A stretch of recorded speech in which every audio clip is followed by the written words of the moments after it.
सभी विद्यार्थियों को नमस्कार। मैं उमेश माथुर क्लासेज ऑनलाइन पर आपका स्वागत करता हूं। आप पढ़ रहे हैं वेक्टर्स, सदिश में। पिछली क्लास में आपने सदिशों का योग और अंतर पढ़ लिया था, उन पर आधारित कुछ एग्जाम्पल्स भी कर लिए थे। अब उससे आगे बढ़ते हैं। त्रिभुजीय असमीकाएँ, ट्रायंगुलर इनइक्वलिटीज। ये क्या है? त्रिभुज के विशेष गुणों को प्रदर्शित करने वाली ये असमीकाएँ हैं। जैसे कोई भी त्रिभुज दे रखा है आपको, A B C. Suppose A B C एक त्रिभुज है। किसी भी त्रिभुज ए बी सी, या कह दो कोई भी 3 पॉइंट ए बी सी, वो त्रिभुज के शीर्ष हैं। त्रिभुज के शीर्ष हैं तो आप जानते हैं कि त्रिभुज की दो भुजाओं का योग हमेशा तीसरी भुजा से बड़ा होता है। यानी कि दो भुजा ले लें अपन, ए बी और B C. A B plus B C हमेशा ग्रेटर देन ए सी होगा, या इसको ऐसे भी लिख सकते हैं, A C less than A B plus B C. कोई भी 3 पॉइंट है ए बी सी, या तो त्रिभुज के शीर्ष होंगे। अगर त्रिभुज के शीर्ष नहीं है तो समरेखीय भी हो सकते हैं। ये पॉइंट ए, ये पॉइंट बी और ये पॉइंट सी। अब यहाँ देखें, A B plus B C बराबर ए सी हो जाएगा। 3 बिंदु ए बी सी हैं, या तो समरेखीय होंगे या त्रिभुज के शीर्ष होंगे। त्रिभुज के शीर्ष हैं तो किन्हीं भी दो भुजाओं का योग तीसरी भुजा से बड़ा होता है। अब अपन ऐसा कर लेते हैं, मान लेते हैं ये भुजा ए बी सदिश ए को व्यक्त करती है और भुजा बी सी सदिश बी को व्यक्त करती है। अब आप त्रिभुज नियम से जानते हैं। त्रिभुज नियम क्या है? यदि किसी त्रिभुज की दो भुजाएं समान क्रम में दो सदिशों को मापांक और दिशा सहित व्यक्त करती हूँ तो तीसरी भुजा विपरीत क्रम में उनके योग सदिश को व्यक्त करती है। Again, if two sides of a triangle represents two vector in magnitude and direction both, then in same order, then third side represent their resultant vector in opposite order। तो यानी कि A B plus B C, अगर अपन सदिश की बात करें तो क्या लग जाएगा आपके पास? A B plus B C बराबर ए सी, ये हो जाएगा। यानी ए बी किसको व्यक्त कर रहा है? ये आपने एज्यूम कर लिया सदिश ए को। बी सी किसको व्यक्त कर रहा है? सदिश बी को। फिर ए सी किसको व्यक्त कर रहा है? सदिश ए प्लस बी को। अब यहाँ देखें, ये तो अपन ने त्रिभुज के लिए लिखा था। किसी त्रिभुज ए बी सी में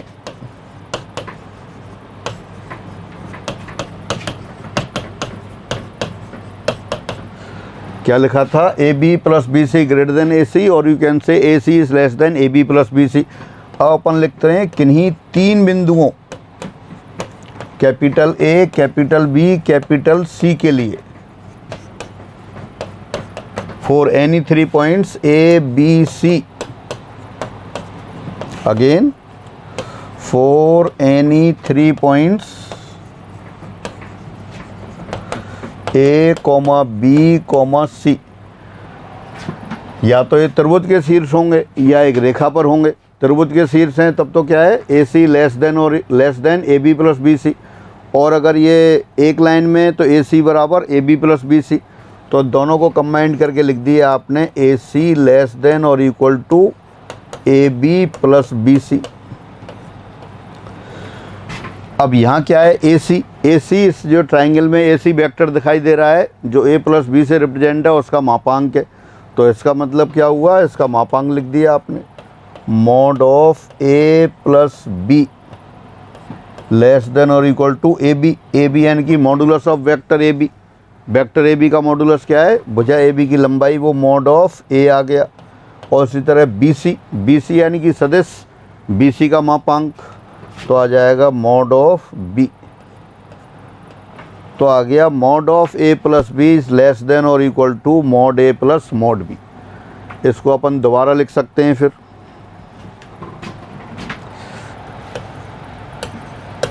इस प्रकार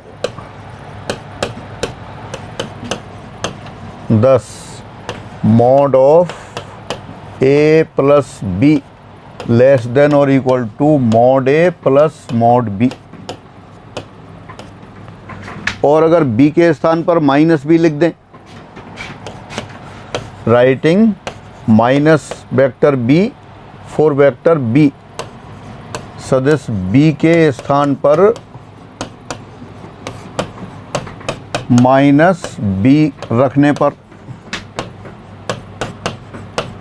तो लेफ्ट हैंड साइड में तो क्या हो गया, वो तो हो गया vector modulus of vector A minus B, और राइट साइड में क्या हुआ, modulus of vector A plus modulus of vector minus B, और माइनस बी का मापांक और ए का मापांक दोनों बराबर होते हैं, तो हो गया mod of A minus B less than और equal to mod of A plus mod of B.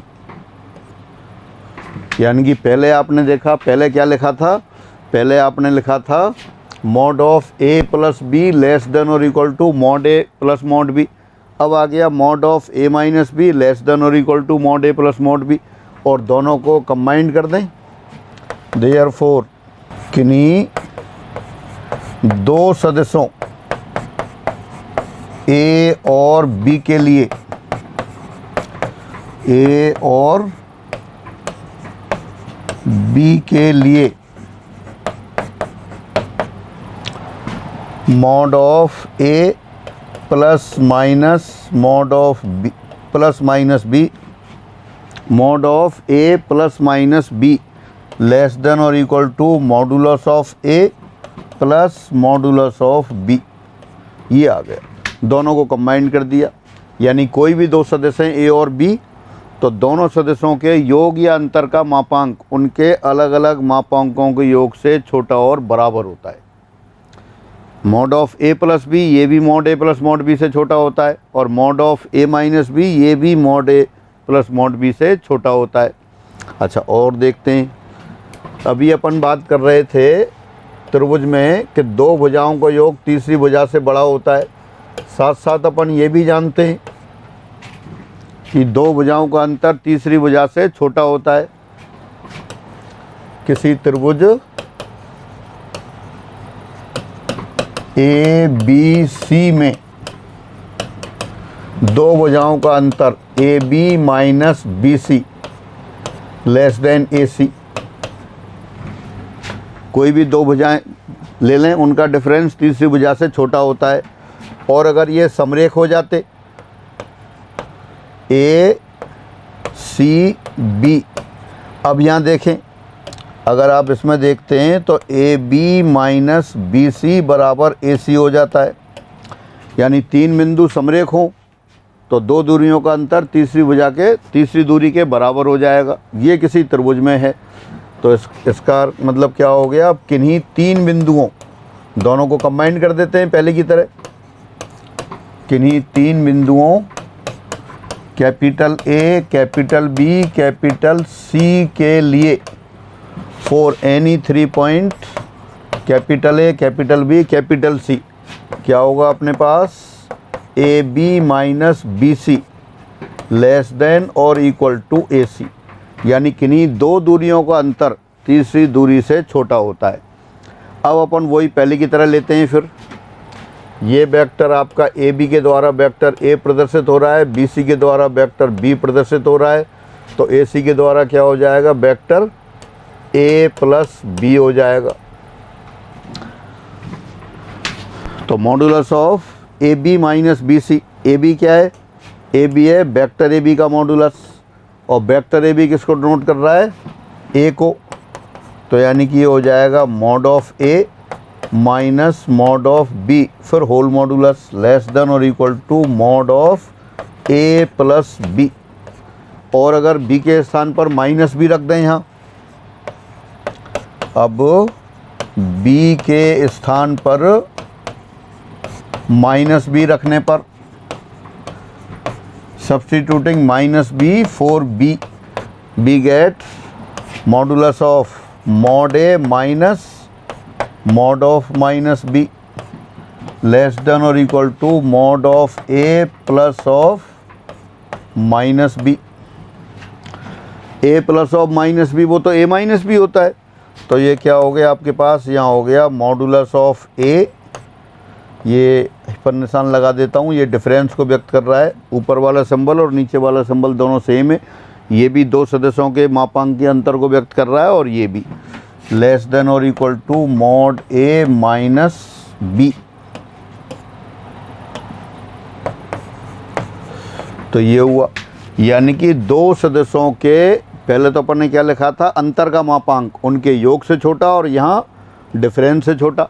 इसका मतलब क्या हुआ, इन दोनों को मिला दें तब therefore mod of A minus mod of B, यानी दो सदस्यों के मापांक का अंतर उनके अलग अलग मापांकों के योग व अंतर से छोटा होता है। अभी पिछली बार क्या देखा आपने, पिछली बार तो ये देखा कि दो सदस्यों के योग या अंतर का मापांक उनके अलग अलग मापांकों के योग से छोटा या बराबर होता है। और अब क्या किया आपने, दो सदस्यों के योग या अंतर का मापांक उन दोनों के अलग अलग मापांकों के अंतर से बड़ा या बराबर होता है। और इन दोनों को साथ साथ लिख दें, फिर तब दोनों को साथ साथ लिख देते हैं इस प्रकार, किन्हीं दो सदस्यों के लिए, दो सदस्यों ए और बी के लिए, for any two vectors small A and small B, modulus of A plus minus B, दो सदस्यों के योग या अंतर का मापांक उनके अलग अलग मापांकों के योग से छोटा या बराबर और अलग अलग मापांकों के अंतर से बड़ा या बराबर। ये हुआ। अगेन, मॉडुलस ऑफ सम और difference of is less than और equal to sum of their separate moduli and greater than और equal to difference of their separate moduli. दो सदस्यों के योग या अंतर का मापांक उनके अलग अलग मापांकों के योग से छोटा या बराबर और अलग अलग मापांकों के अंतर से बड़ा या बराबर होता है। तो एक बार इसको पढ़ लेते हैं दोबारा सबको। फिर त्रिभुजीय असमकाएं, यदि ए और बी कोई दो सदस्य हों, again if A and B are any two vectors then mod of A plus B less than और equal to mod A plus mod B. दो सदस्यों के योग या दो सदस्यों के योग का मापांक उनके अलग अलग मापांकों के योग से छोटा या बराबर होता है। और सेकंड, दो सदस्यों के अंतर का मापांक mod of A minus B less than और equal to sum of their separate moduli. और दोनों को मिला के क्या बोलते हैं, दो सदस्यों के योग या अंतर का मापांक उनके अलग अलग मापांकों के योग से छोटा या बराबर। और इसमें क्या लिखा है, योग या अंतर का मापांक उनके अलग अलग मापांकों के अंतर से बड़ा या बराबर। ये डिफरेंस वाला लिख दिया। दोबारा लिख देता हूँ मैं, mod of A plus B greater than और equal to mod A minus mod B, ये डिफरेंस वाला साइन है। और इसी तरह से mod of A minus B greater than और equal to mod A minus mod B. यानी फाइनली अब आप ये याद करके रखेंगे, दो सदस्यों के योग या अंतर का मापांक उनके अलग अलग मापांकों के अंतर से बड़ा या बराबर और योग से छोटा या बराबर। फिर इनको एक साथ लिख लेते हैं, अर्थात दो सदस्यों के योग या अंतर का मापांक उनके अलग अलग मापांकों के योग से छोटा या बराबर और उनके अलग अलग मापांकों के अंतर से बड़ा या बराबर होता है। अगेन, मॉडुलस ऑफ सम और difference of two vectors is less than और equal to sum of their separate moduli and greater than और equal to difference of their separate moduli. और सिंबल्स में ये लिख दिया, पहले भी लिख दिया था आपने। तो ये आपकी त्रिभुजीय असमकाओं की बात रही। अच्छा, अभी अपन ने जो प्रूफ किया था वो इसको एक बार दोबारा देखें। आपने कौन सा सदस्य लिया था, एक तो ये लिया था, ये वेक्टर ए और ये वेक्टर बी, और ये वेक्टर ले लिया था ए बी, नहीं ए बी नहीं ए सी। ये ए प्लस बी को व्यक्त कर रहा था। यहाँ से आपने ये प्रूव कर लिया था, mod of A plus B less than और equal to mod A plus mod B. Mod of A plus B less than और equal to mod A plus mod B triangle से क्या कॉन्सेप्ट काम में लिया, दो भुजाओं का योग तीसरी भुजा से हमेशा बड़ा होता है, इस त्रिभुज में लिया। अब इसकी बजाय अपन ऐसा करें, एक दूसरा त्रिभुज ले लें। दूसरा वाला प्रूफ करने के लिए क्या किया था फिर आपने, बी के लिए माइनस बी रख दिया था। अब बजाय वो लेने के अपन ऐसा करते हैं, ज्योमेट्रिकली देखते हैं, ये जो बी वेक्टर है, बी वेक्टर को अपन ने एक दूसरा ट्राइंगल बना रहे हैं, फिर उसको माइनस बी वेक्टर के साथ, वेक्टर बी ऊपर था तो माइनस बी नीचे आ गया और इसको आपने यहाँ से मिला दिया। तो ये कितना हो जाएगा, ये हो जाएगा vector A plus minus B. मतलब बजाय ए बी सी त्रिभुज लेने के ए बी सी डैश ले लें। त्रिभुज ए बी सी डैश में क्या कह रहे थे आप, दो भुजाओं का योग A B plus B C dash greater than A C dash, ये होगा। और अगर तीनों पॉइंट एक ही लाइन में आ गए, एक ही लाइन में कैसे आ गए, ये ए, ये बी और ये सी डैश, तो A B plus B C dash A C dash के बराबर हो जाएगा। तो ये वाला सिंबल भी लगा लेंगे। मतलब कोई भी 3 पॉइंट ले लें अपन त्रिभुज की बजाय, फिर अपन लिख देते हैं किन्हीं तीन बिंदुओं ए बी सी डैश के लिए क्या लिखा, A B plus B C dash greater than equal to A C dash. अब ए बी क्या है, सदिश ए बी का मापांक, तो उसको लिख दिया मॉड ऑफ ए। और बी सी डैश क्या है, सदिश बी सी डैश का मापांक, mod of minus B greater than और equal to A C dash. A C dash क्या है, A plus bracket minus B, यानी कि mod of A minus B. तो ये डायरेक्ट ट्राइंगल से ही प्रूफ हो गया, mod of A plus mod of B greater than और equal to mod of A minus B. मतलब आपने प्रूफ किया था पहले mod of A plus B less than और equal to mod A plus mod B, फिर उसमें B के स्थान पर माइनस बी रख दिया था, तो दूसरी असम आ गई थी। अब अपन ने क्या किया, एक जो ट्राइंगल दे रखा था उसी ट्राइंगल में ही आपने बी की जगह माइनस बी वेक्टर लेके दूसरा ट्राइंगल बना लिया। पहले ए और बी वेक्टर ले रहे थे, अब ए और माइनस बी वाले हुए, तो ये आ गया। तो इस तरह से आपकी ये त्रिभुजीय असमकाओं की बात रही। ऐसे की ऐसे ही पूछी जाती हैं और क्वेश्चंस में भी काम में ले लेते हैं इनको आप। अब आगे आते हैं, सदिश में अदिश द्वारा गुणा, multiplication of A vector by a scalar. Suppose कोई वेक्टर दे रखा है आपको ए, ये वेक्टर ए है। अब इसमें मल्टीप्लाई कर दें आप किसी कांस्टेंट से, जैसे 2 से मल्टीप्लाई कर दें। ये वेक्टर ए, अब 2a, तो 2a करेंगे तो इसकी लंबाई डबल हो जाएगी, तो ये वेक्टर हो गया, डायरेक्शन तो सेम रहेगी, ये 2a वेक्टर हो गया। और अगर 3 से मल्टीप्लाई कर दें या -3 से मल्टीप्लाई कर दें, तो -3 से मल्टीप्लाई करेंगे तो क्या होगा, सेम पैरेलल वेक्टर रहेगा, ये -3a हो गया।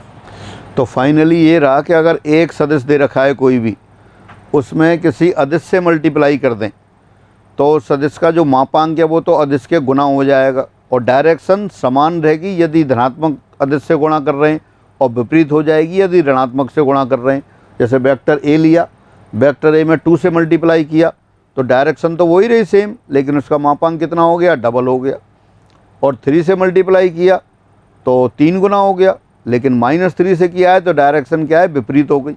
तो इसका मतलब क्या है, कोई सदिश ए दे रखा हो और इसमें अपन अदिश राशि m से मल्टीप्लाई करें, तो जो नया सदिश आएगा वो m a, इस नए सदिश की दिशा पुराने वाले सदिश वाली रहेगी। कब, जब m धनात्मक है, और विपरीत हो जाएगी कब, जब m ऋणात्मक होगा और मापांक m गुना हो जाएगा। m गुना, या आप कह सकते हो मॉड ऑफ m गुना हो जाएगा।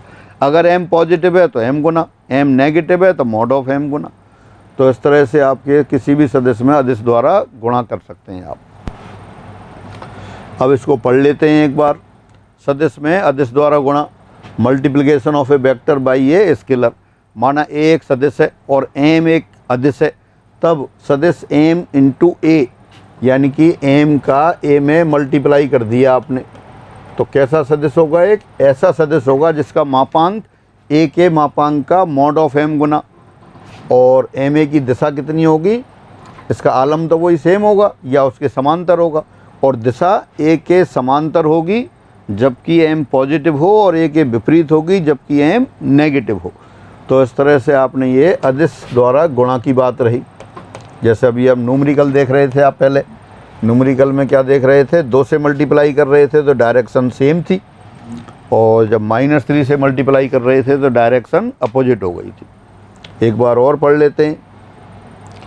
Late A B a vector and M be a scalar, then vector m times a will be a vector whose magnitude is mod of m times of the magnitude of vector a, and support of ma will be same as that of a, and its direction is same as or opposite to the direction of a according as m is positive or negative। यानी कि a vector, इसमें m से multiply किया तो नया vector आ गया M A, modulus तो m टाइम्स हो गया, और डायरेक्शन वही सेम होगी यदि m पॉजिटिव है, अपोजिट होगी यदि m नेगेटिव है। और मॉडुलस m टाइम्स बोला मैंने, और आप और स्पष्ट कर लें तो मॉड ऑफ m टाइम्स होगी। तो ये स्केलर मल्टीप्लिकेशन की बात रही, स्केलर नहीं मल्टीप्लिकेशन बाई ए स्केलर की बात रही। अब आता है सदिश में अदिश द्वारा गुणन के गुणधर्म, properties of multiplication by a scalar to a vector. बड़े आसान चीज़ हैं, अगर नहीं भी करते हैं तब भी आपको वही करते हैं पता होता है, तो बेहद आसान m टाइम्स वेक्टर a या a इंटू वेक्टर, मतलब वेक्टर a इंटू m, कैसे भी लिख दें इसको, m इंटू a लिखें या a इंटू m लिखें, एक ही बात है। m times vector a plus b, distributive property कह सकते हो, तो हो जाता है M A plus M B. इस तरह से भी लिख सकते हो M N times vector A, M times bracket N into vector A, या N outside M times vector A. Associative property से मिलती जुलती प्रॉपर्टी है। हाँ, इस तरह से भी लिख सकते हो आप एम प्लस एन टाइम्स से, 2 स्केलर ले लिए आपने m और n, तो m plus n times vector a, तो कितना हो जाएगा ये m times vector a plus n times vector a। तो ये आपके अदिश द्वारा गुणन के गुणधर्म कहलाते हैं। एक बार रीडिंग लगा लेते हैं। क्रम में नियम, m स्केलर है, a वेक्टर है, तो m टाइम्स वेक्टर a बराबर वेक्टर a इंटू m, ये आ गया। साचर नियम, m into N times vector a बराबर m n times vector a या n times bracket m times vector a। कोई भी सदस्य a है, इसमें अगर 0a से मल्टीप्लाई करें वेक्टर a इंटू स्केलर, तो क्या आएगा, 0 वेक्टर आएगा। ये 0 स्केलर से मल्टीप्लाई करेंगे तो जो नया आएगा मॉडुलस तो 0 इंटू समथिंग 0 हो जाएगा, लेकिन डायरेक्शन वही सेम रह गया। 0 वेक्टर आ गया तो इनडिटरमिनेट हो जाता है, तो ये नया सदिश जो आएगा वो 0 वेक्टर आएगा। If any vector A is multiplied by scalar 0, then vector 0 is obtained, that is 0 into vector A बराबर 0। m plus n times vector a, m into A plus n into A, ये vector आ जाते हैं। अभी अपन ने लिखे थे वही properties हैं। फिर distributive property, m times bracket vector a plus vector b बराबर m times vector a plus m times vector b। तो ये आपकी प्रॉपर्टीज की बात रही। बिल्कुल आसान है, आप नहीं भी पढ़ें तब भी आप जब भी मल्टीप्लाई करना होगा तो ऐसे ही करेंगे। अब आता है सेक्शन फार्मूला, और यू कैन से रेशो फार्मूला, डिवीजन फार्मूला, विभाजन सूत्र। विभाजन सूत्र जैसा अपन कोऑर्डिनेट ज्योमेट्री में पढ़ते हैं। सपोज 2 पॉइंट दे रखें, एक पॉइंट ये रहा ए और एक पॉइंट ये रहा बी, और एक पॉइंट है सी जो इसको m/n की रेशो में डिवाइड करता है।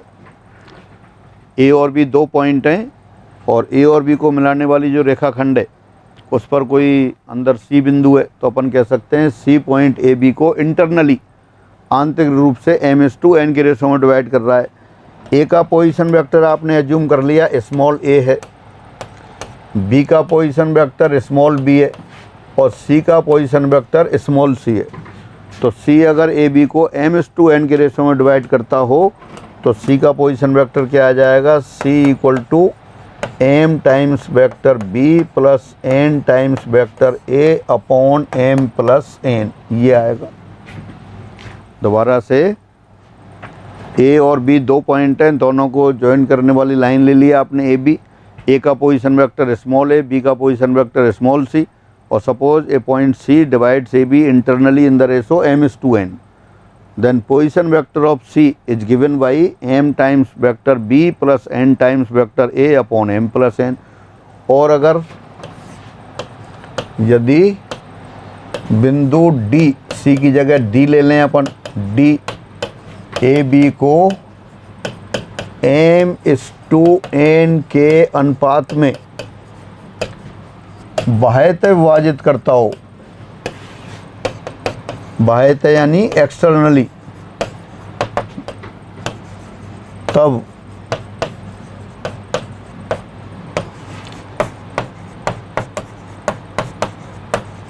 तो इसका पोजीशन वेक्टर डी भी लिख सकते हैं आप। डी का पोजीशन वेक्टर क्या आ जाएगा, वो आ जाएगा m टाइम्स b, बिल्कुल यही है, minus n times a upon m minus n, ये आ गया।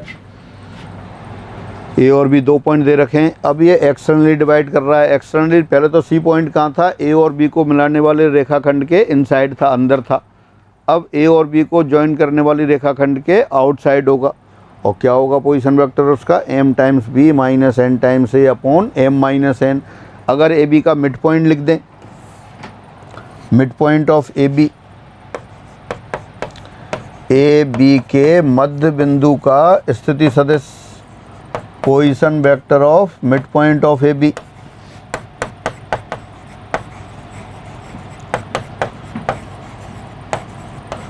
क्या होगा, a प्लस बी बाई 2, ये आ जाएगा।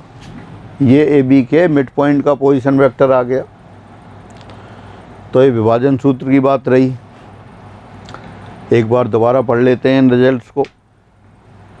सेक्शन फार्मूला और you can say division formula, ratio formula number 1, A B को m is to n के अनुपात में अंतः रूप से विभाजित करने वाले बिंदु का स्थिति सदिश m times b plus m times vector b plus n times vector a upon m plus n, ये होगा।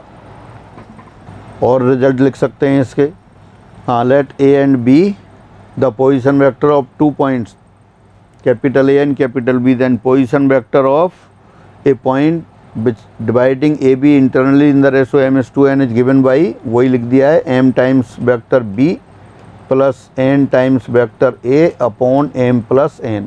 अब अदर रिजल्ट्स की बात करते हैं।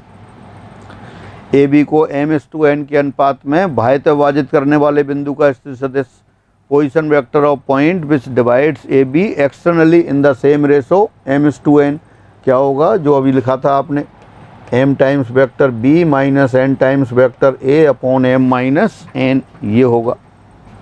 फिर आगे बढ़ते हैं। Mid point of A B, और you can say position vector of mid point of A B is given by vector a plus vector b divided by 2, ये मिड पॉइंट की बात आ गई। मिड पॉइंट का पोजीशन वेक्टर आ गया। एक और लिख देते हैं, ए बी पर किसी बिंदु का स्थिति सदिश, position vector of any point on A B. अब ये ले लिया आपने, ये तो वही वेक्टर हो गया आपका ए बी। ए का पोजीशन वेक्टर क्या है, स्मॉल ए, और बी का पोजीशन वेक्टर क्या है, स्मॉल बी। अब इस पर कोई भी पॉइंट ले लिया आपने P, और P किस रेशो में डिवाइड कर रहा है, सपोज लैम्डा इज टू 1 के रेशो में डिवाइड कर रहा है, तो उसका लिख सकते हैं रेशो फार्मूले से, lambda into B plus 1 into A upon lambda plus 1, ये किसी भी पॉइंट का पोजीशन वेक्टर हो गया। यहाँ बस क्या है, lambda not equal to -1, lambda -1 नहीं होगा। -1 क्यों नहीं होगा, क्योंकि -1 रखेंगे तो नीचे 0 आ जाएगा, तो लैम्डा -1 नहीं होना चाहिए। लैम्डा बराबर 1 लिखेंगे तो मिड पॉइंट आ जाएगा। लैम्डा बराबर 2 लिख सकते हैं, पॉजिटिव लिख सकते हैं, नेगेटिव लिख सकते हैं। पॉजिटिव लिखेंगे तो इंटरनल डिवीजन, नेगेटिव लिखेंगे तब एक्सटर्नल डिवीजन, यानी कि लैम्डा धनात्मक होगा तब तो कैसा होगा, ये अंतःविभाजन वाला बिंदु, और लैम्डा ऋणात्मक होगा तब बाह्यविभाजन वाला बिंदु। बस लैम्डा -1 नहीं होना चाहिए। तो यही लिखा हुआ है आपके ए बी पर स्थित किसी बिंदु पी का स्थिति सदिश A plus lambda times B upon 1 plus lambda होगा, जहाँ लैम्डा नॉट इक्वल टू 1 एक कांस्टेंट है। स्पष्टतया बिंदु पी ए बी को λ/1 के अनुपात में विभाजित करने वाला बिंदु है, वही लिखा है आपने। Position vector of any point P lies on A B is given by A plus lambda times B upon 1 plus lambda, where lambda is not equal to -1, definitely constant. तो पी पॉइंट ए बी को किस ratio में divide कर रहा है, λ/1 के ratio में। तो जब भी कई बार आपको ऐसा क्वेश्चन करना होता है कि 2 पॉइंट दे रखें और आपसे पूछेगा कि ये पी पॉइंट किस रेशो में डिवाइड कर रहा है, तो अपन λ/1 के रेशो में डिवाइड कर रहा है ये एज्यूम कर लेंगे, और जो कंडीशन दे रखी होती है उसका यूज करके लैम्डा का मान निकाल लेते हैं। अब एक एग्जाम्पल आ गया, एग्जाम्पल 12। बिंदुओं कैपिटल ए और कैपिटल बी के स्थिति सदिश ए और बी हैं। ए और बी पोजीशन वेक्टर दे रखे हैं कैपिटल ए और कैपिटल बी के। तब ए बी को समत्रिभाजित करने वाले बिंदुओं के स्थिति सदिश ज्ञात करो। Again a position vector of 2 points capital A and capital B are small A and small B respectively, then find the position vector of points which trisect A B, जो ए बी को trisect करते हो। एक तो होता है A B को bisect करने वाला, बाइसेक्ट करने वाला तो मिड पॉइंट होता है, जो अभी आपने देखा ये ए बी का मिड पॉइंट हो गया, उसका पोजीशन वेक्टर तो आपने लिखा था अभी, क्या आया था a + b/2। अब कह रहे हैं ए बी को ट्राइसेक्ट करने वाले, ट्राइसेक्ट करने वाले यानी कि ए बी को 3 भागों में डिवाइड करने वाले पॉइंट। ये पॉइंट ए हो गया, पोजीशन वेक्टर स्मॉल ए, ये पॉइंट बी हो गया, इसका पोजीशन वेक्टर स्मॉल बी। अब इस पर 2 पॉइंट लिखते हैं अपन, ये पॉइंट लिख दिया आपने सी और डी। सी किस रेशो में डिवाइड कर रहा है, सी 1:2 के रेशो में डिवाइड कर रहा है, और डी 2:1 के रेशो में डिवाइड कर रहा है। यानी कि ये दोनों पॉइंट, सी पॉइंट भी पूरी लाइन ए बी को 3 पार्ट में डिवाइड कर रहा है, 1 पार्ट तो पहले और 2 पार्ट बाद में। डी भी 3 पार्ट में डिवाइड कर रहा है, यानी कि डी 2:1 के रेशो में डिवाइड कर रहा है। ये मैंने अंतःविभाजन वाले बिंदु लिख दिए। बाह्य विभाजन वाले बिंदु भी होंगे, लेकिन बाह्य विभाजन वाले आप अपने आप देखेंगे। सी और डी ए बी के ऊपर हैं, ये इंटरनली ए बी को ट्राइसेक्ट कर रहे हैं, 1:2 और 2:1 के रेशो में विभाजित कर रहे हैं। अब वो ये तो कहा नहीं है कि अंतःविभाजन वाले निकालो बाह्य विभाजन वाले निकालो, तो बाह्य विभाजन वाले भी निकालने होंगे। बाह्य विभाजन वाले बिंदु कहाँ होंगे, ए बी के बाहर होंगे, इस साइड भी हो सकते हैं उस साइड भी हो सकते हैं। तो अब सब अपने आप निशान लगाएंगे कि जैसे सी और डी ले लिए, वो सी डैश डी डैश ले लेंगे। यानी अपन एज्यूम कर लेते हैं यहाँ पर, माना suppose A C upon C B बराबर A C dash upon C dash B. ये तो क्या है 1:2 है। और इसी तरह से डी का लिख लेते हैं, A D upon D B बराबर A D dash upon D dash B. ये 2:1 है। यानी कि जो यहाँ फिगर में दिखाई दे रहा है सी पॉइंट, तो इसको इंटरनली 1:2 के रेशो में डिवाइड कर रहा है। इसी तरह सी डैश पॉइंट आएगा, वो एक्सटर्नली 1:2 के रेशो में डिवाइड कर रहा है। तो मैं आपसे क्वेश्चन पूछ रहा हूँ कि सी डैश इस लाइन पर कहाँ है, वो आपको प्लॉट करना है। इसी तरह से A D to D B, D point यहाँ दिखाई दे रहा है, डी इंटरनली इसको 2:1 के रेशो में डिवाइड कर रहा है। और इसी तरह डी डैश भी 2:1 के रेशो में डिवाइड कर रहा है, लेकिन वो एक्सटर्नली कर रहा है। तो सब लोग अपने आप निशान लगाएंगे इसमें कहाँ है। अब मैं इनको सॉल्यूशन लिख देता हूँ। ए पॉइंट तो क्या है, इसका पोजीशन वेक्टर ए है, और बी क्या है, पोजीशन वेक्टर बी है। यानी बिंदुओं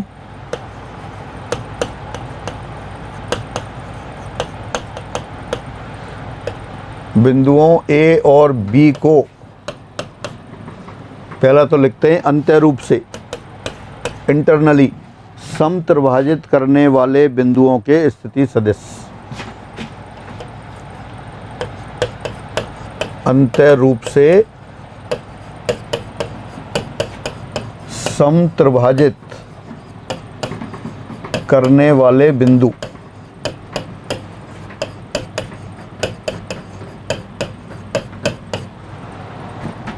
के स्थिति सदिश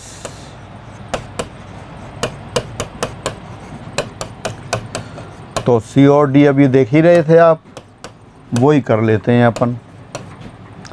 तो पहले तो लिख देते हैं स्मॉल सी, ये मैं यहाँ दोबारा फिगर बना देता हूँ इसमें,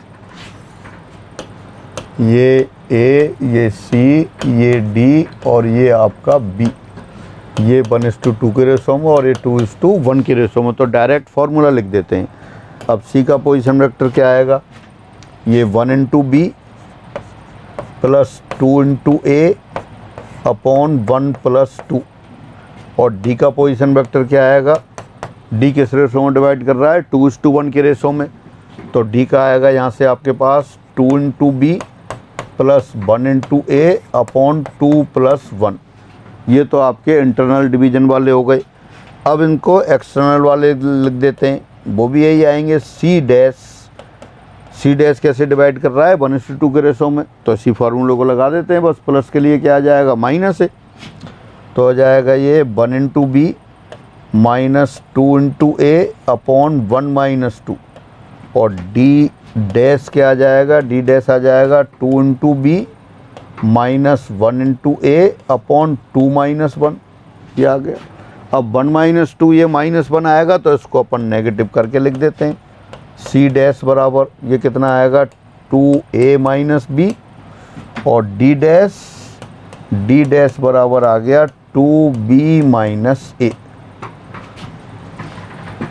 तो आपने ये पॉइंट्स ऑफ ट्राइसेक्शन लिख दिए, समत्रिभाजक वाले बिंदु लिख दिए ए बी पर। एक्सटर्नल वाले भी लिख दिए, इंटरनल वाले भी लिख दिए। इंटरनल वाले मैंने बताए हुए हैं, एक्सटर्नल वाले आपको प्लॉट करने हैं कहाँ हैं, ये किसी और क्वेश्चन में फिर मैं बताऊंगा। तो अभी आप ये अपने आप देखेंगे कि सी डैश और डी डैश जो पॉइंट आपने लिखे हैं वो इनके इस ए बी में कहाँ स्थित हैं।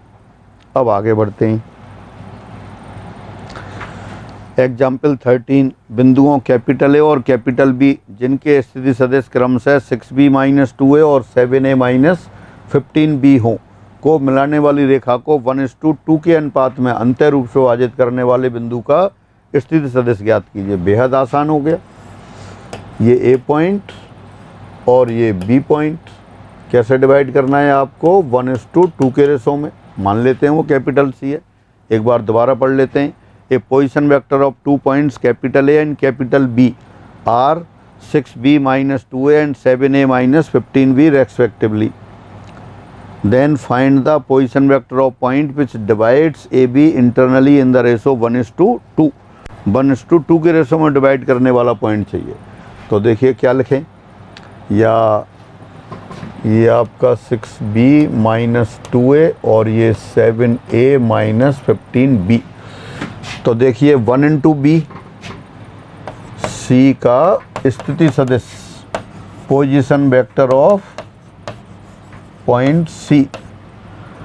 तो क्या आएगा, यहाँ लगा लेते हैं पहले। तो 1 × बी का पोजीशन वेक्टर, बी का पोजीशन वेक्टर क्या है, 7a - 15b, यानी 1 × 7a - 15b बी वेक्टर, फिर plus 2 × position vector of capital A. Capital A का पोजीशन वेक्टर क्या है, 6b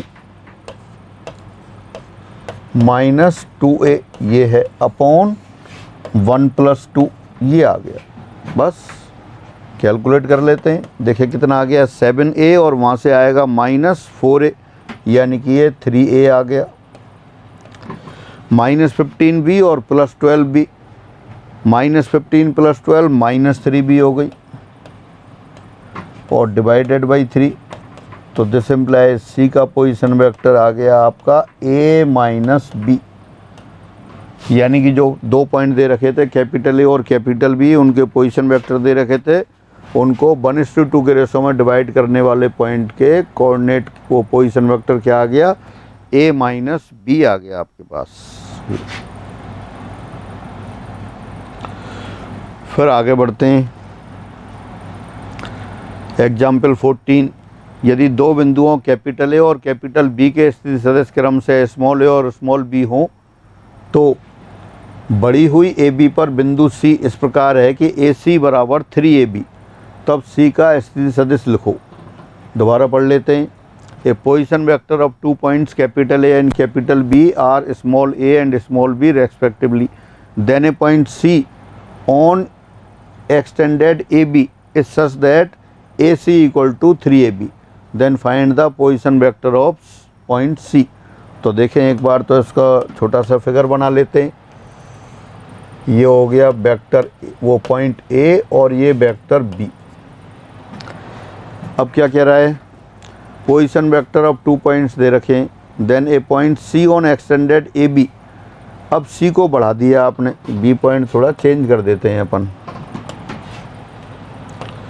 ये B पॉइंट है। अब C पॉइंट कहाँ है, AB को आगे बढ़ाया और इतना बढ़ाया AB को आगे कि AC equal to 3AB। AC equal to क्या दे रखा है, 3AB दे रखा है। तो आपको C का पोजीशन वेक्टर लिखना है।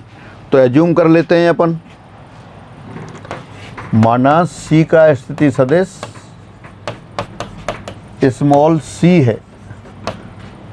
Let position vector of point capital C is small c। इसका पोजीशन वेक्टर आपने ले लिया स्मॉल c है। कैपिटल A का पोजीशन वेक्टर आपको दे रखा है स्मॉल a। मैं दोबारा बना देता हूँ फिगर इसको। ये कैपिटल A, इसका पोजीशन वेक्टर स्मॉल a दे रखा है। ये कैपिटल B, इसका पोजीशन वेक्टर स्मॉल b दे रखा है। अब आपको कौन सा निकालना है, C। तो C का पोजीशन वेक्टर आपने एज्यूम कर लिया। ये कैपिटल C, इसका पोजीशन वेक्टर स्मॉल c ले लिया। अब देखें आपको क्या दे रखा है, वहाँ आपको दे रखा है AC बराबर 3AB। AC बराबर 3AB दे रखा है। तो एक AB तो ये हो गया और एक AB है, एक AB है, यानी कि ये पॉइंट आपको 1:2 के रेशो में डिवाइड कर रहा है। दोबारा से देख लें क्या दे रखा है आपको,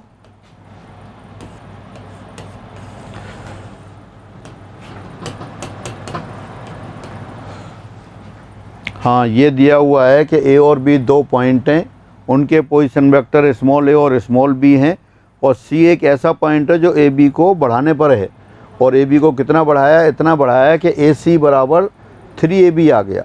इसका मतलब जितना ये पोर्शन है उसका डबल और बढ़ा दिया। तो B पॉइंट AC को 1:2 के रेशो में डिवाइड कर रहा है। तो बस यही फार्मूला लगा देते हैं,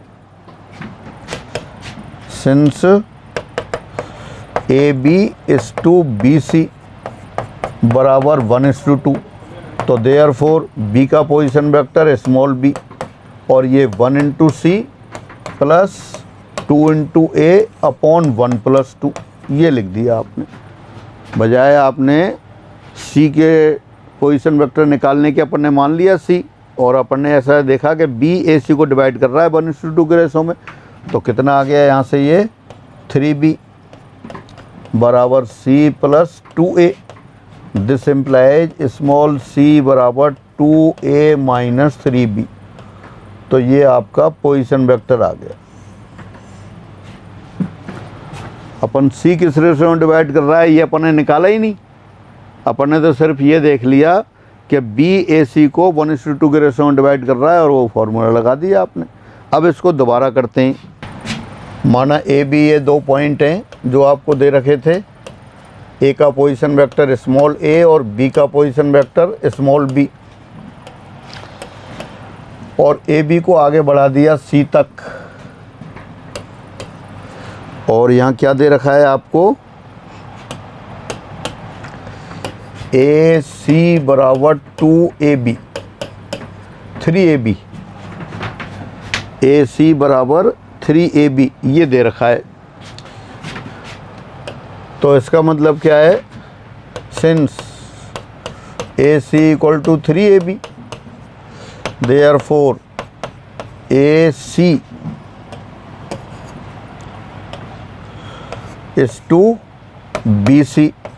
ये कितना हो गया, AC ए सी बराबर तो 3AB दे रखा है और AB के अलावा ये 2AB हो गया, तो ये कितना हो गया AC/2 यानी कि 3/2 हो गया।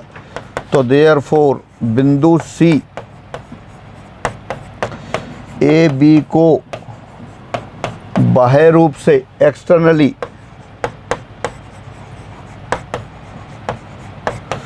3:2 के अनुपात में विभाजित करता है। ये आपने क्या किया, फिगर बनाया, उससे निकाल लिया।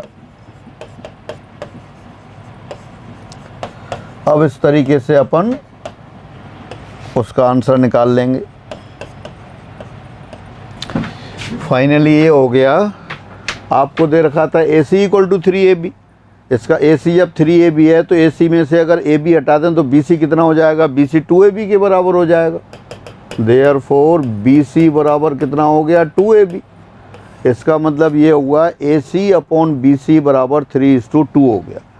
इसका मतलब C पॉइंट AB को एक्सटर्नली 3:2 के रेशो में डिवाइड कर रही है। तो अब इसको दोबारा लिख लेते हैं आप। ये तो पॉइंट ले लिया आपने A और ये पॉइंट ले लिया B। अब C पॉइंट कहीं नहीं लगा रहे, लेकिन आपको पता है C पॉइंट किस रेशो में डिवाइड कर रहा है, आपको 3:2 के रेशो में डिवाइड कर रहा है। और किस तरह से कर रहा है, एक्सटर्नली डिवाइड कर रहा है, वो आगे बढ़ाने पे दिख ही रहा है। तो therefore position vector of small c, position vector of capital C small c, क्या लिखें फिर, वही फॉर्मूले में लगा देते हैं। 3 times B minus 2 times A upon 3 - 2, यानी कि C का पोजीशन वेक्टर आ गया आपके पास 3B - 2A।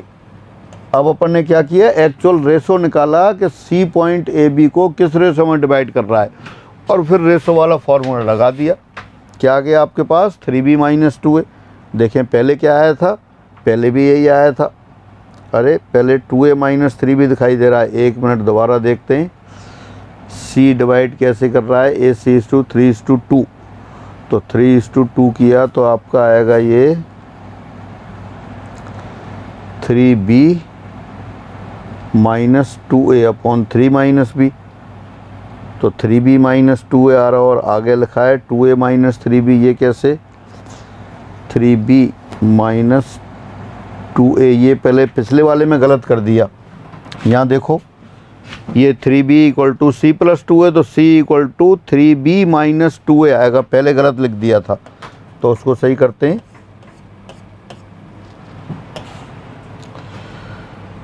3B - 2A। भाई अलग अलग मेथड से आंसर तो सेम आना चाहिए, आंसर में अंतर थोड़ी आना चाहिए। तो 3B - 2A, और जो अब दोबारा निकाला आपने इसमें भी 3B - 2A। पहले आपने वो कॉन्सेप्ट काम में ले लिया कि B किस रेशो में डिवाइड कर रहा है, B किस रेशो में डिवाइड कर रहा था इसको 1:2 के रेशो में, और अब आपने एक्चुअल निकाला CAB को किस रेशो में डिवाइड कर रहा है, CAB को 3:2 के रेशो में एक्सटर्नली डिवाइड कर रहा है, तो उस फॉर्मूले से निकाल लिया। निकालें कैसे भी आंसर सेम आएगा। तो इस तरह से ये क्वेश्चन हुआ। फिर आगे बढ़ते हैं, रिजल्ट 15। अब ये भी क्वेश्चन है, लेकिन इसको रिजल्ट बना के लिख दिया है, और रिजल्ट बना के लिखते हैं, इसका मतलब क्या है कि आपको आंसर सहित याद करना है। पढ़ते हैं, यदि किसी त्रिभुज के शीर्षों के स्थिति सदिश a, b, c हों, तो उसके केंद्रक का स्थिति सदिश a + b + c/3 होगा। Vector a + vector b + vector c divided by 3। Again a position vectors of vertices of any triangle are a, b, c, then position vector of its centroid is. Centroid का position vector क्या होगा, ये पता करना है आपको।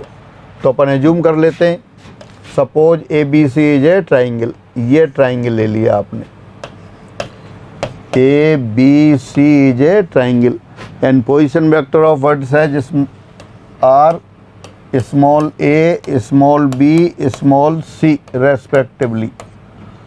त्रिभुज दे रखा है त्रिभुज के शीर्ष दे रखे हैं capital A, capital B, capital C। उनके पोजीशन वेक्टर आपने एज्यूम कर लिए, small a, small b, small c, यही दे रखा था आपको।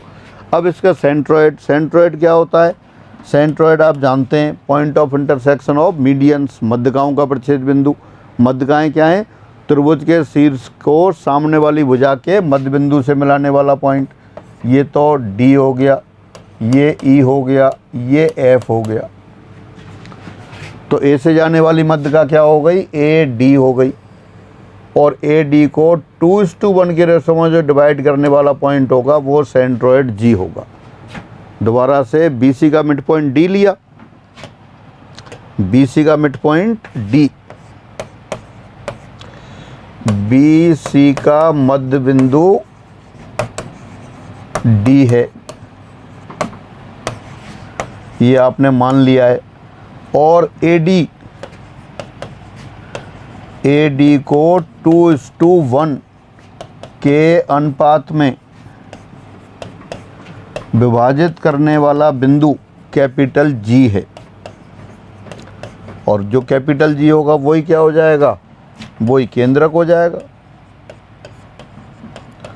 स्टैंडर्ड रिजल्ट है, ये अपन को याद करके रखना होता है, प्रूफ की भी कोई आवश्यकता नहीं है। करने वाला बिंदु ये केंद्रक।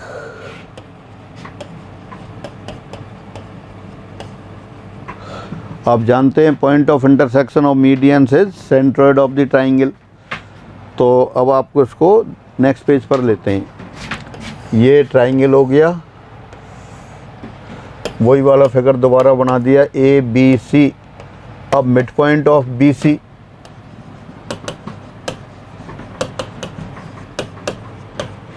डी क्या होगा, ए का position vector small A, B का position vector small B, C का position vector small C. Therefore mid point of B C will be B plus C by 2।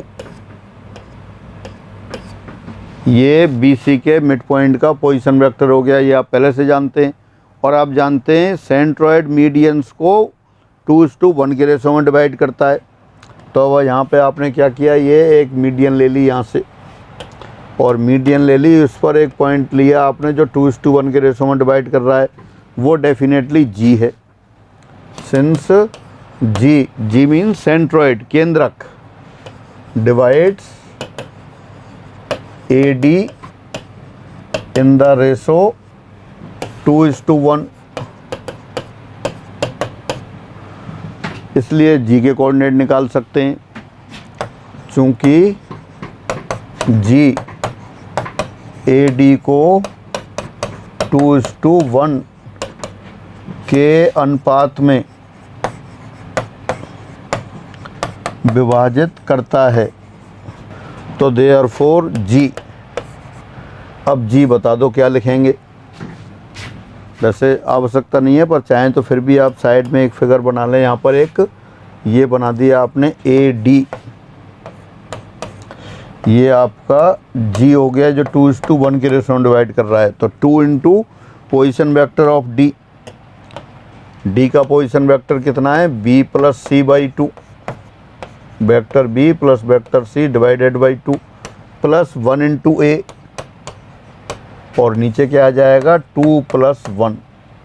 ये आपका डी का पोजीशन वेक्टर हो गया। पहले आपने दोबारा से देखें, ए बी सी ट्राइंगल दे रखा है, ए का position vector small A, B का position vector small B, C का पोजीशन वेक्टर स्मॉल सी है। तो आपको सेंट्रोइड लेना है। सेंट्रोइड क्या होता है, point of intersection of medians, और सेंट्रोइड किसी भी मध्यका को 2:1 के अनुपात में विभाजित करती है। तो आपने एक ही मध्यका ली ए डी, तो ए डी क्या है, बी सी का मिड पॉइंट है। पहले डी का पोजीशन वेक्टर लिखा आपने, डी का पोजीशन वेक्टर कितना हो गया, बी प्लस सी बाई 2। अब ए डी को 2:1 के रेशो में डिवाइड करने वाले पॉइंट लिख दिया, वही सेंट्रोइड आएगा। तो यही आ गया आपके पास, आ गया ए प्लस बी प्लस सी अपॉन 3। तो ये सेंट्रोइड का पोजीशन वेक्टर आ गया, यही आपको सिद्ध करना था। अब आगे से आप लर्न करके रखेंगे कि कोई भी ट्राइंगल है, उसके अगर वर्टिसेज के position vector small A small B small C हो, तो सेंट्रोइड का position vector A plus B plus C by 3 होगा। क्वेश्चंस में भी यूज करेंगे और ये अपने आप में भी क्वेश्चन है, ऐसे कैसे पूछा जा सकता है। फिर आगे बढ़ते हैं। रिजल्ट 16, ये भी उसी तरह का एक और रिजल्ट आ गया। यदि किसी चतुष्फलक के शीर्षों के स्थिति सदिश small A, small B, small C और स्मॉल डी हो तो उनके केंद्रक का स्थिति सदिश A plus B plus C plus D upon 4 होगा। Again a position vector of vertices of any tetrahedron are A B C and D, then vector of it centroid is. अभी तो अपन ट्राइंगल के सेंट्रोइड की बात कर रहे थे, वही ट्राइंगल अपन यहाँ बना लेते हैं। ये रहा ट्राइंगल जो पहले लिखा था आपने, ये आपका ए, ये बी और ये सी, और इनके पोजीशन वेक्टर्स भी आपके पास हैं। क्या थे position vector? Position vector of capital A small A, position vector of capital B small B and that of capital C small C, A B C. और इनका आपने वो निकाल लिया था, फिर सेंट्रोइड निकाल लिया था। ये सेंट्रोइड जी आ गया था ये, और जी का पोजीशन वेक्टर आपने निकाला था ट्राइंगल में A plus B plus C divided by 3। लेकिन अब यहाँ क्या कह रहा है? टेट्राहेड्रन है। टेट्राहेड्रन क्या होता है? ट्राइंगल तो नीचे बेस होता है और ऊपर एक पॉइंट, उससे तीनों शीर्षों को मिला देते हैं।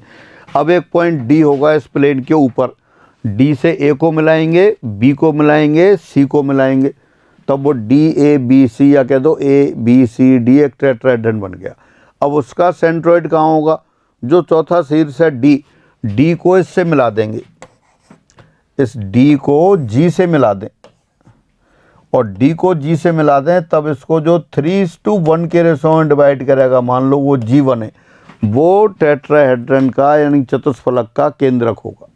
दोबारा से कोई दो लाइन दे रखी हैं, जैसे बी, दो पॉइंट दे रखे हैं बी सी, उनको मिलाने वाली रेखा का मिड पॉइंट वो बी सी का केंद्रक कहलाता है। मतलब सेंटर की डेफिनेशन बता रहा हूँ, जैसे बी सी है, बी सी का जो मिड पॉइंट होगा तो वो बी सी का सेंटर हो गया। लेकिन अब ट्राइंगल ए बी सी का केंद्रक सेंट्रोइड, तो क्या किया? ए बी सी, ए से बी सी के मिड पॉइंट को मिला दिया, तो वो ए से जाने वाली मध्यिका हो गई। ए सी को टू ए डी, नहीं यहाँ क्या लिया था अपन ने? डी पॉइंट लिया था वहाँ पर, खैर चलो यहाँ एम ले लेते हैं। ए एम को 2:1 के रेशो में डिवाइड करेंगे तो वो सेंट्रोइड आ जाएगा जी। तो ये जी किसका सेंट्रोइड आया है? त्रिभुज का। त्रिभुज का केंद्रक आपको पता है, ए बी सी त्रिभुज का केंद्रक जी है, तो वो कितना होता है? A plus B plus C upon 3। अब अपन क्या कर रहे हैं? ए बी सी के ऊपर चौथा पॉइंट ले लिया, प्लेन के ऊपर कैपिटल डी, डी से ए बी सी तीनों को मिला दिया, तो वो चतुष्फलक बन गया। अब चतुष्फलक का केंद्रक कहाँ होगा? वो डी पॉइंट और ए बी सी के जो केंद्रक है जी, इसको मिलाने वाली रेखा को 3:1 के रेशो में डिवाइड कर रहा होगा। तो इसका मतलब डी जी को 3:1 के रेशो में डिवाइड करने वाला पॉइंट लिख दें, उसका पोजीशन वेक्टर लिख दें, तो वही अपने आंसर आ जाएगा इसका। देखो ये लिखा आपने पहले, तो वो ए बी सी ट्राइंगल ले लिया, ये ए, ये बी, ये सी, और इसका केंद्रक आ गया आपके पास ये जी। और जी के कोऑर्डिनेट आपके पास हैं, जी का मैं लिख देता हूँ कोऑर्डिनेट्स क्या है, यानी कि position vector A plus B plus C, ये भी पोजीशन वेक्टर केंद्रक वो कोऑर्डिनेट्स की तरह होते हैं। तो जी का पोजीशन वेक्टर क्या है? A plus B plus C by 3। अब डी पॉइंट कहाँ है? डी पॉइंट ऊपर है कहीं प्लेन के ऊपर। अब डी से, जैसे यहाँ ले लेते हैं अपन, डी से सबको मिला दिया इनको, तो D A B C, A B C तो आपका यहाँ प्लेन में दिख रहा है, ये ए बी सी, ये प्लेन समतल, और ए बी सी के ऊपर पॉइंट ले लिया आपने डी। अब डी जी को मिला दें, तो डी जी को 3:, ये मैं यहाँ लिख देता हूँ, ये डी का पोजीशन वेक्टर स्मॉल डी है, और ये जी का पोजीशन वेक्टर आपके पास है A plus B plus C by 3, ये हो गया। अब इसको 3:1 के रेशो में डिवाइड करने वाला पॉइंट, ये क्या होगा? चतुष्फलक का केंद्रक होगा, टेट्राहेड्रन का सेंट्रोइड होगा। अब चतुष्फलक ए बी सी डी का केंद्रक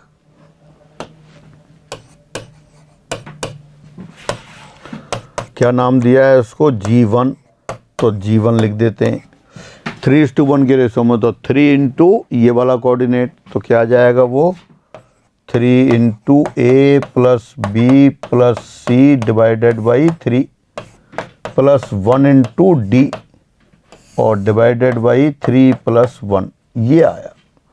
और ये कितना हो गया, ये तो आपको दिखाई दे रहा है फिर A plus B plus C plus D upon 4, ये टेट्राहेड्रन ABCD का सेंट्रोइड हो गया। तो ये आपको लर्न करके रखना है। क्या लिखा था देखो, यही प्रूफ करना था। A position vector of vertices of any tetrahedron are small a, small b, small c, small d, then position vector of a centroid is a plus b plus c plus d by 4। दोबारा से, यदि किसी चतुष्फलक के शीर्षों के स्थिति सदिश small a, small b, small c और small d हों तो उसके केंद्रक का स्थिति सदिश a plus b plus c plus d by 4 होगा। और आपने कैसे प्रूफ किया ये, पहले ABC का केंद्रक निकाला, ABC के केंद्रक को फिर जो चौथा पॉइंट है D उससे मिला दें, तो जो DG उसको 3:1 के रेशो में डिवाइड करेगा, वही आपका सेंट्रोइड होगा। एक्चुअल में क्या है, जो केंद्रक की परिभाषा है, ये तो अपन ने पहले 3 पॉइंट वाला लिया ABC, अगर आपने तो ABC ले लिए थे, A1 A2 A3 ले लें। इसी तरह से फिर 4 पॉइंट वाला फिगर ले लें, A1 A2 A3 A4 उनके पोजीशन वेक्टर आ जाएं। तो त्रिभुज ABC का तो सेंट्रोइड क्या आया, A1 plus A2 plus A3 upon 3। इसका केंद्रक कितना लिखेंगे अपन, A1 plus A2 plus A3 divided by 3। कब, जब वर्टिसेज यानी कि शीर्षों के position vector small a1, small a2, small a3 vectors हों। इसी तरह से अगर 4 पॉइंट ले लिए A B C D और चारों के पोजीशन वेक्टर क्या हैं, A1 A2 A3 A4 हैं, तो उनसे बनने वाले जो फिगर है उसका सेंट्रोइड कितना आएगा, A1 plus A2 plus A3 plus A4 upon 4। इसी को अपन आगे बढ़ा दें, अगर n वर्टिसेज वाला वो ले लें polygon, A1 A2 A3, capital A3 लिख रहा हूँ, और उनके फिर पोजीशन वेक्टर ले लें। पोजीशन वेक्टर क्या दे रखे हैं आपको, वो दे रखे हैं vector A1 small A1, vector small A2, vector small A3 और वेक्टर स्मॉल AN। अब A1 A2 A3 up to AN, इनसे बनने वाला जो फिगर होगा उसका सेंट्रोइड निकालें, केंद्रक निकालें, तो वो कितना आएगा, बिल्कुल इसी स्टाइल से वही डेफिनेशन, वो आ जाएगा vector A1 plus vector A2 plus vector A3 plus dot dot dot vector AN divided by n। ये इस n पॉइंट से बनने वाले सिस्टम का सेंट्रोइड हो गया, बल्कि ये सेंट्रोइड तो है ही, सेंट्रोइड का पोजीशन वेक्टर आ गया।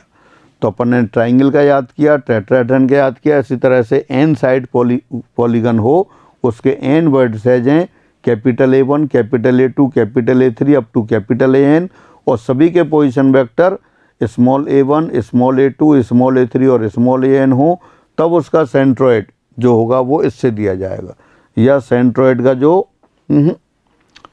तब उसका केंद्रक का पोजीशन वेक्टर ये होगा A1 plus A2 plus A3 dot dot dot plus AN upon n। तो इस तरह से ये सेंट्रोइड की बात हुई क्वेश्चन के साथ साथ।